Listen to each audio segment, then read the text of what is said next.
ಇದಾವೆ. ಒಂದನೇದು ಬಂದು ಐಡೆಂಟಿಫೈಯರ್, ಎರಡನೇದು ಬಂದು ಕೀವರ್ಡ್, ಮೂರನೇದು ಬಂದು ಕಾನ್ಸ್ಟಂಟ್, ನಾಲ್ಕನೇದು ಬಂದು ಆಪರೇಟರ್, ಐದನೇದು ಬಂದು ಪಂಕ್ಚುಯೇಟರ್.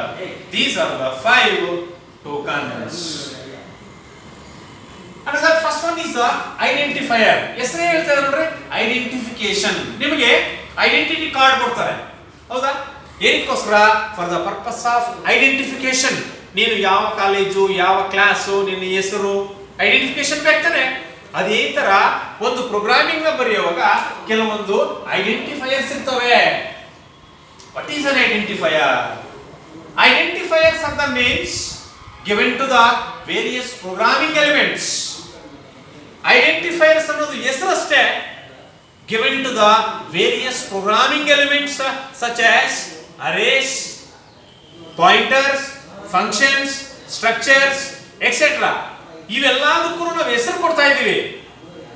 Identifiers ಅನ್ನೋದು ನೇಮ್ಸ್ ಅಷ್ಟೇ, given to the various programming elements. ಬೇರೆ ಬೇರೆ ಪ್ರೋಗ್ರಾಮಿಂಗ್ ಎಲಿಮೆಂಟ್ಸ್ ಗೆ ನಾವೇನ್ ಮಾಡ್ತಾ ಇದೀವಿ ಅಂದ್ರೆ ಹೆಸರು ಕೊಡ್ತಾ ಇದೀವಿ. ಆ ಹೆಸರು ಯಾವ್ಯಾವ್ದು ಕೊಡ್ತಾ ಇದೀವಿ ಅಂದ್ರೆ ಅರೇಸ್ ಆಗಿರಬಹುದು, ಫಂಕ್ಷನ್ಸ್ ಆಗಿರಬಹುದು, ಪಾಯಿಂಟರ್ಸ್ ಆಗಿರಬಹುದು, ಸ್ಟ್ರಕ್ಚರ್ಸ್ ಆಗಿರಬಹುದು. ಇವೆಲ್ಲದಕ್ಕೂ ನಾವು ಹೆಸರು ಕೊಡ್ತಾ ಇದೀವಿ. ಆ ಹೆಸರು ಕೊಡೋದನ್ನ ನಾವೇನಂತ ಹೇಳ್ತೀವಿ ಅಂದ್ರೆ identifier. Very very important. 3 mark question ಕೇಳ್ತಾ ಇರ್ತಾನೆ. What is an identifier? Right the rules for naming the identifier. ಆ ಐಡೆಂಟಿಫೈಯರ್ ಗೆ ಹೆಸರು ಕೊಡಬೇಕಂದ್ರೂ ಕೆಲವೊಂದು ರೂಲ್ಸ್ ಇದಾವೆ. What are the rules for naming the identifier? First one, the identifier name is always begins with an alphabet or underscore. ನೀವು identifier ಹೆಸರು ಬರೆಯುವಾಗ ಯಾವಾಗಲೂ ಎಲ್ಲಿಂದ ಸ್ಟಾರ್ಟ್ ಮಾಡ್ತೀರಾ ಅಂದ್ರೆ ಆಲ್ಫಾಬೆಟ್ ಇಂದಾದ್ರೂ ಸ್ಟಾರ್ಟ್ ಮಾಡಬಹುದು ಅಥವಾ ಅಂಡರ್ಸ್ಕೋರ್ ಇಂದಾದ್ರೂ ಸ್ಟಾರ್ಟ್ ಮಾಡಬಹುದು. Next, second one, except underscore ಬಿಟ್ಟು no special symbols can be used. Underscore ಬಿಟ್ಟು ನೀವು ಯಾವುದೇ ಒಂದು ಸ್ಪೆಷಲ್ ಸಿಂಬಲ್ ನ ಯೂಸ್ ಮಾಡಬಾರದು. ನೆಕ್ಸ್ಟ್, ಮೂರನೇದು, the keywords cannot be used as an identifier. ಕೆಲವೊಂದು ಕೀವರ್ಡ್ಸ್ ಇದಾವೆ, ಆ ಕೀವರ್ಡ್ಸ್ ನ ನೀವು ಐಡೆಂಟಿಫೈಯರ್ಸ್ ಹೆಸರಾಗಿ ಯೂಸ್ ಮಾಡಬಾರದು. that is the third one. Next, fourth one, the identifier names are case sensitive. Identifier names are case sensitive. Case sensitive means the uppercase letters are different from lower case letters. ನೀವು capital letters ಬರೆದ್ರೆ different, small letters ಬರೆದ್ರೂ different. ಅದು ನಮ್ಮ ಒಂದು identifiers ಹೆಸರಲ್ಲಿ. For example, ನೀವು capital letters MYSORE Mysuru ಅಂತ ಬರೆದಿರಾ, ಅದೇ ಒಂದನ್ನ ಸ್ಮಾಲ್ ಲೆಟರ್ಸ್ ಅಲ್ಲಿ ನೀವು ಮೈಸೂರು ಅಂತ ಬರೆದ್ರು this is the separate identifier, this is the separate identifier. ಅದೇ ಸಪರೇಟ್ ಐಡೆಂಟಿಫೈಯರ್, ಇದೇ separate identifier. Next, fifth one, the identifier length should be reasonable. ನೀವು ಹೆಸರು ಕೊಡ್ತಾ ಇದ್ದೀರಿ ಅಂತ ಇಷ್ಟೆಲ್ಲ ನಾವು ಹೆಸರು ಕೊಡಂಗಿಲ್ಲ. ಫಾರ್ ಎಕ್ಸಾಂಪಲ್, ನಾವೇ ಆಗ್ಲಿ ಯಾರಿಗಾದ್ರೂ ಒಂದು ಹೆಸರು ಇಡ್ತೀವಿ, ಮ್ಯಾಕ್ಸಿಮಮ್ ಒಂದು 15 ಕ್ಯಾರೆಕ್ಟರ್ಸ್ ಅಥವಾ ಒಂದು 20 ಕ್ಯಾರೆಕ್ಟರ್ಸ್ ಒಳಗಡೆ ಹೆಸರು ಕೊಡ್ತೀವಿ.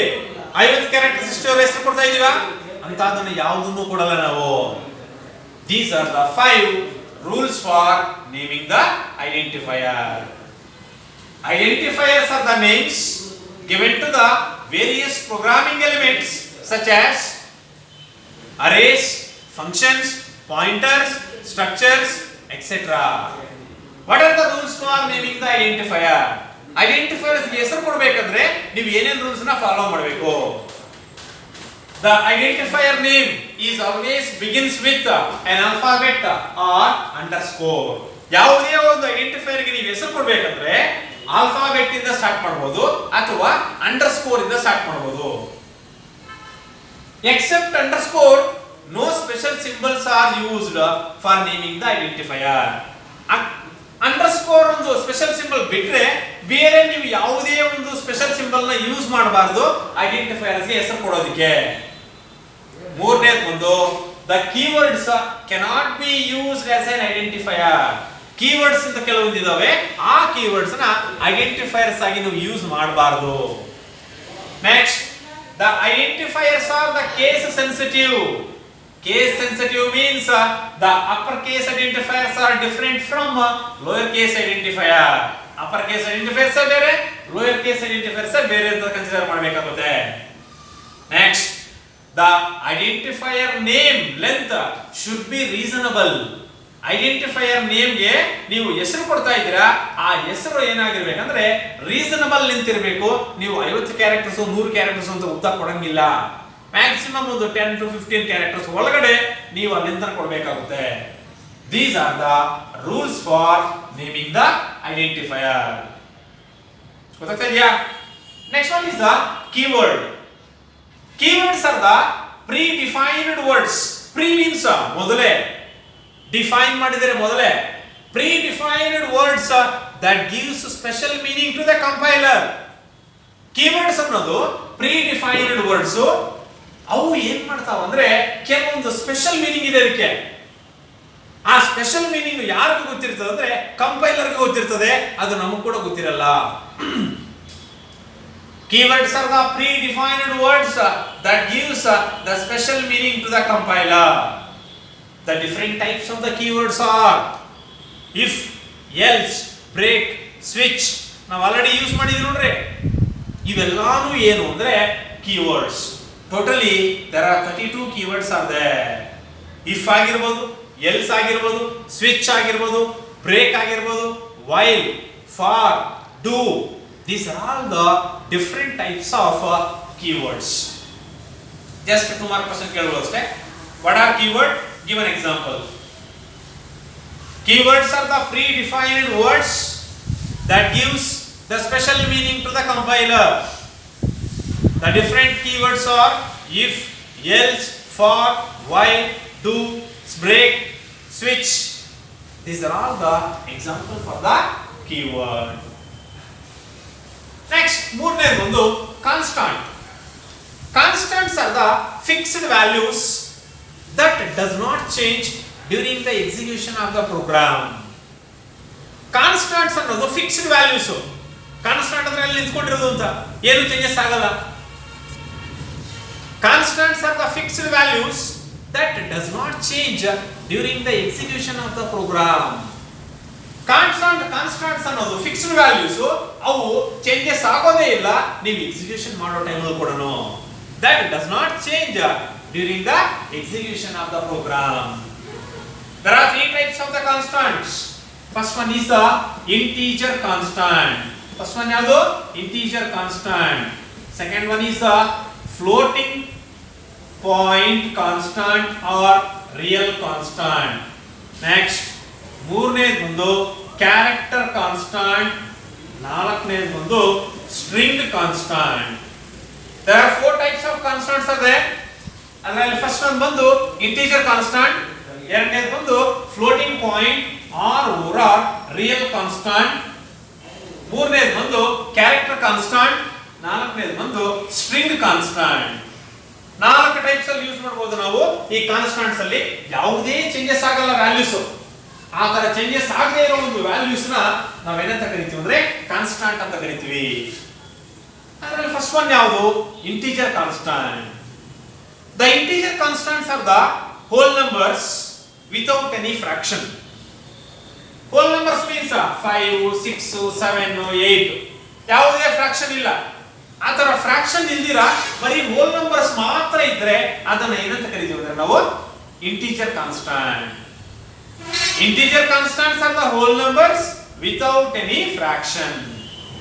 Again, these integer constants are 3 types. Already ನಮಗೆ ಗೊತ್ತು.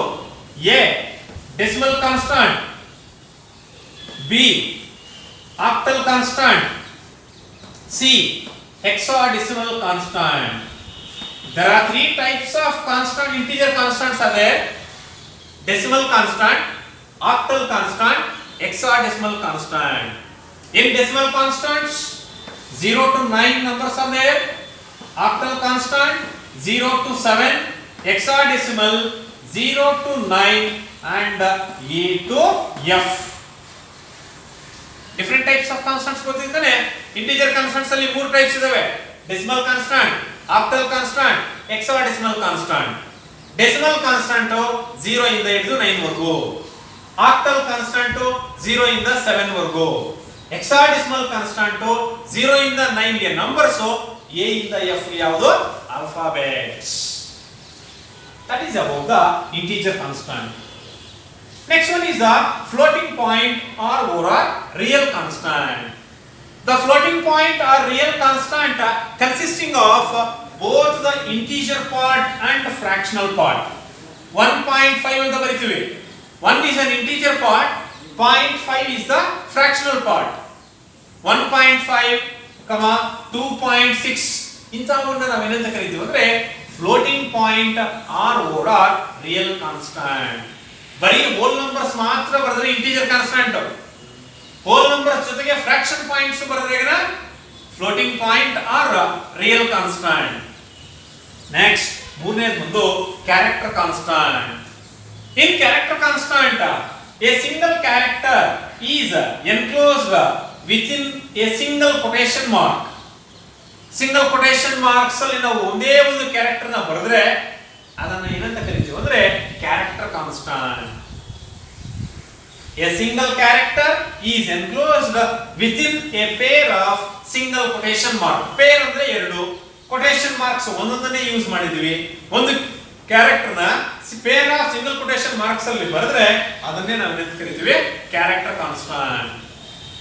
ಎ ಆಗಿರ್ಬೋದು, ಫಾರ್ ಎಕ್ಸಾಂಪಲ್ ಈಗ 9 ಅಥವಾ 0 ಈ ತರ ಸಿಂಗಲ್ ಕೊಟೇಶನ್ ಮಾರ್ಕ್ಸ್ ಅಲ್ಲಿ ಒಂದೊಂದು ಕ್ಯಾರೆಕ್ಟರ್ನೇ ಬರೆದ್ರೆ ಅದನ್ನೇ ನಾವು ಏನಂತ ಕರಿತೀವಿ ಕ್ಯಾರೆಕ್ಟರ್ ಕಾನ್ಸ್ಟೆಂಟ್. ಈ ಕ್ಯಾರೆಕ್ಟರ್ ಕಾನ್ಸ್ಟೆಂಟ್ ಬರೆಯುವಾಗ ಕೆಲವೊಂದು ಎಸ್ಕೇಪ್ ಸೀಕ್ವೆನ್ಸಸ್ ಅಂತ ಬರ್ತವೆ. ಇದನ್ನ 3 ಮಾರ್ಕ್ ಕ್ವೆಶ್ಚನ್ ಕೇಳ್ತಾ ಇರ್ತಾನೆ. ವಾಟ್ ಆರ್ ಎಸ್ಕೇಪ್ ಸೀಕ್ವೆನ್ಸಸ್ ಅಂತ, ಮೆನ್ಷನ್ ಎನಿ ಟು ಅಂತ ಕೇಳಬಹುದು. Escape sequences are the special strings used to control the output on the monitor. Escape sequences ಅನ್ನೋದು ಕೆಲವೊಂದು ಸ್ಪೆಷಲ್ ಸ್ಟ್ರಿಂಗ್ಸ್ ಅಷ್ಟೇ. ಅವು ಸ್ಪೆಷಲ್ ಸ್ಟ್ರಿಂಗ್ಸ್ ಅವನ್ನ ಏನಕ್ಕೋಸ್ಕರ ಯೂಸ್ ಮಾಡ್ತೀವಿ ಅಂದ್ರೆ control the output on the monitor. Monitor ಅಲ್ಲಿ ನಾವು ಔಟ್ಪುಟ್ ನ ಕಂಟ್ರೋಲಿಂಗ್ ಮಾಡೋದಕ್ಕೆ ನಾವು ಯಾವುದನ್ನು ಯೂಸ್ ಮಾಡ್ತಾ ಇದ್ದೀವಿ ಅಂದ್ರೆ escape sequences. Escape sequences are the special strings used to control the output on the monitor. ಇವು ಕೆಲವೊಂದು ಸ್ಪೆಷಲ್ ಸ್ಟ್ರಿಂಗ್ಸ್. ಅವನ್ನ ಏನಕ್ಕೋಸ್ಕರ ಯೂಸ್ ಮಾಡ್ತೀವಿ ಅಂದ್ರೆ ಔಟ್ಪುಟ್ ನ ಮಾನಿಟರ್ ಅಲ್ಲಿ ನಾವು ಕಂಟ್ರೋಲಿಂಗ್ ಮಾಡೋದಕ್ಕೆ ಈ ಎಸ್ಕೇಪ್ ಸೀಕ್ವೆನ್ಸಸ್ ನ ಯೂಸ್ ಮಾಡ್ತೀವಿ. ಯಾವ ಯಾವ ಎಸ್ಕೇಪ್ ಸೀಕ್ವೆನ್ಸಸ್? ಫಾರ್ ಎಕ್ಸಾಂಪಲ್ ಈ ತರ ಸಿಂಗಲ್ ಕೋಟ್ಸ್ ಬರೆದ್ರೆ, ನಾವು ಸಿಂಗಲ್ ಕೊಟೇಶನ್ ಮಾರ್ಕ್ ಬರೆದ್ರೆ ಸಿಂಗಲ್ ಕೋಟ್. ನೆಕ್ಸ್ಟ್ ಈ ಸಿಂಗಲ್ ಕೋಟ್ ಅಲ್ಲಿ ಡಬಲ್ ಕೊಟೇಶನ್ ಮಾರ್ಕ್ಸ್ ನೋಡಿ, ಡಬಲ್ ಹಾಕಿದೀವಿ. ಸಿಂಗಲ್ ಕೋಟ್ಸ್ ಒಳಗಡೆ ಡಬಲ್ ಕೊಟೇಶನ್ ಮಾರ್ಕ್, ಈ ಸಿಂಗಲ್ ಕೋಟ್ಸ್ ಒಳಗಡೆ ಕ್ವೆಶ್ಚನ್ ಮಾರ್ಕ್, ಈ ಸಿಂಗಲ್ ಕೊಟೇಶನ್ ಮಾರ್ಕ್ಸ್ ಅಲ್ಲೇ backslash, single quotation marks ಅಲ್ಲೇ slash n new line, single quotation marks ಅಲ್ಲೇ slash t horizontal tab, single quotation marks ಅಲ್ಲೇ slash v vertical tab. These are all the different escape sequences. ಈ ತರ ಬರೆದ್ರೆ single quotation mark, ಈ ತರ ಬರೆದ್ರೆ double quotation mark, ಈ ತರ ಬರೆದ್ರೆ ಕ್ವೆಶ್ಚನ್ ಮಾರ್ಕ್, ಈ ತರ ಬರೆದ್ರೆ ಬ್ಯಾಕ್ ಸ್ಲಾಶ್, ಈ ತರ ಬರೆದಾಗ ನ್ಯೂ ಲೈನ್, ಈ ತರ ಬರೆದ್ರೆ ಹಾರಿಜಾಂಟಲ್ ಟ್ಯಾಬ್, ಈ ತರ ಬರೆದಾಗ vertical tab. These are all the different escape sequences. ಎಲ್ಲಾ ಎಸ್ಕೇಪ್ ಸೀಕ್ವೆನ್ಸಸ್ ಒಂದು ಸಿಂಗಲ್ ಕೊಟೇಶನ್ ಮಾರ್ಕ್ಸ್ ಅಲ್ಲೇ ಬರೆದಿದ್ದೀವಿ ನೋಡ್ರಿ. ನಾವು ಆ ಸಿಂಗಲ್ ಕೊಟೇಶನ್ ಮಾರ್ಕ್ಸ್ ಅಲ್ಲಿ ಬರೆದ್ರೆ ಅದನ್ನ ಏನಂತ ಕರೀತೀವಿ ನಾವು escape sequences. Next last one is the string constant. A sequence of characters enclosed within a pair of double quotation marks. For example ಈಗ ನೋಡ್ರಿ, ವಿಜೇತ PU ಕಾಲೇಜ್, ಇದನ್ನ ಡಬಲ್ ಕೊಟೇಶನ್ ಮಾರ್ಕ್ಸ್ ಅಲ್ಲಿ ಬರೆದಿದ್ದೀವಿ ನೋಡ್ರಿ. ಅಥವಾ ನಿಮ್ಮ ಹೆಸರು ಅಥವಾ ಚಿಂತಾಮಣಿ ಡಬಲ್ ಕೊಟೇಶನ್ ಮಾರ್ಕ್ಸ್ ಅಲ್ಲಿ ಬರೆದಿದ್ದೀವಿ. ಈ ತರ ಡಬಲ್ ಕೊಟೇಶನ್ ಮಾರ್ಕ್ಸ್ ಅಲ್ಲಿ ಈ ಸೀಕ್ವೆನ್ಸ್ ಅಂದ್ರೆ ಕಂಟಿನ್ಯೂಸ್, ಒಂದಾದ್ಮೇಲೆ ಒಂದು ಒಂದಾದ್ಮೇಲೆ ಒಂದು. ಈ ಸೀಕ್ವೆನ್ಸ್ ಆಫ್ ಕ್ಯಾರೆಕ್ಟರ್ಸ್ ನ ಡಬಲ್ ಕೊಟೇಶನ್ ಮಾರ್ಕ್ಸ್ ಅಲ್ಲಿ ಬರೆದ್ರೆ ಅದನ್ನೇ ನಾವೇನಂತ ಕರಿತೀವಿ ಅಂದ್ರೆ string constant. A sequence of characters enclosed within a pair of double quotation marks is called string constant. These strings are always ends with ನಲ್ ಕ್ಯಾರೆಕ್ಟರ್ ಆರ್ /0. ನೀವು ಬರೆದ್ರು ಬರೀಲಿಲ್ಲ ಅಂದ್ರೂ ಅದಷ್ಟು ಕದೆ ಏನಾಗುತ್ತೆ ಅಂದ್ರೆ ಎಂಡಿಂಗ್ ಆಗುತ್ತೆ /0 ಇಂದ. ಅದನ್ನ ಏನಂತ ಕರಿತೀವಿ ಅಂದ್ರೆ ನಾವು ನಲ್ character. These are the different types of constant. Integer constants ಅಂದ್ರೆ whole numbers. Floating point ಅಂದ್ರೆ integer part, fractional part. Character constant ಅಂದ್ರೆ ಒಂದು ಸಿಂಗಲ್ ಕ್ಯಾರೆಕ್ಟರ್ ನ ಸಿಂಗಲ್ ಕೊಟೇಶನ್ ಮಾರ್ಕ್ಸ್ ಅಲ್ಲಿ ಬರೀತೀವಿ. ಸ್ಟ್ರಿಂಗ್ ಕಾನ್ಸ್ಟೆಂಟ್ಸ್ ಅಂದ್ರೆ ಒಂದು ಗ್ರೂಪ್ ಆಫ್ ಕ್ಯಾರೆಕ್ಟರ್ಸ್ ನ ಡಬಲ್ ಕೊಟೇಶನ್ ಮಾರ್ಕ್ಸ್ ಅಲ್ಲಿ ಬರೆದ್ರೆ string constant. These are the different types of constants. ಅಲ್ಲಿಗೆ ಟೋಕನ್ ಅಲ್ಲಿ ಮೂರು ಅರ್ಥ ಇದೆಯಾ? Identifier, keywords, constant. Next class ಆಗಬೇಕಾದ್ರೆ ಆಪರೇಟರ್ಸ್.